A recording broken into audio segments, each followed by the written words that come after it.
Israel நாடுன்னு ஒரு நாடு இருந்துச்சாம்.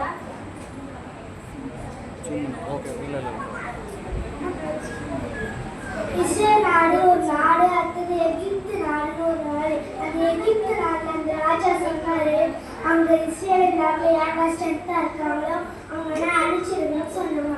அதுக்கப்புறம் அவங்க சரின்னு சொல்லிட்டு எல்லாரும் அடிக்க ஆரம்பிச்சிட்டாங்க. அதுக்கப்புறம் தான் மோசே பிறந்தாரு.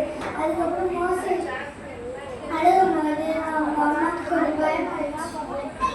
அவங்க அம்மாவுக்கு பயமாயிடுச்சு, என்னோட குழந்தை பயமாயிடுச்சு. அதுக்கப்புறம் ஒரு நதியில மோசே விட்டாங்க, நைல் நதியில ஒரு மோசே விட்டாங்க. அதுக்கப்புறம் மோசையோட அக்கா வந்து அவங்க கூட எங்க போகுதோ அதுலயே போயிட்டு இருந்தாங்க. அதுக்கப்புறம் ராணி வந்து குளிக்கும் போது பார்த்தாங்க, கூட வர இடத்துல பார்த்தாங்க.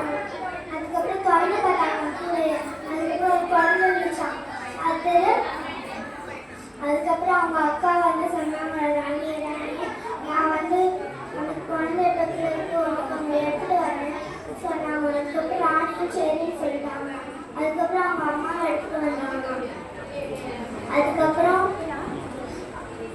அதுக்கப்புறம் மோசே வந்து கொடுத்தாங்க. அவங்க ராணி என்ன சொன்னாங்கன்னா, என்ன வாங்க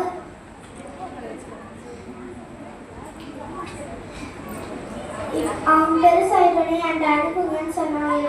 அதுக்கப்புறம் சரின்னு சொல்லிட்டு அவங்க நல்லா வளர்ந்ததுக்கப்புறம் அவங்க அது ராணி கிட்ட போயிட்டாங்க. அடுத்தது அவங்க அதுக்கப்புறம் மோசே தப்பிச்சு வந்துட்டாங்க.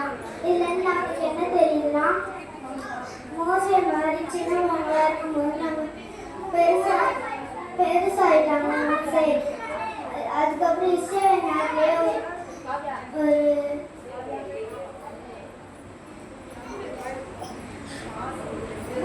இஸ்ரேல் ஜனங்களே பாதுகாப்பு செஞ்சாங்க.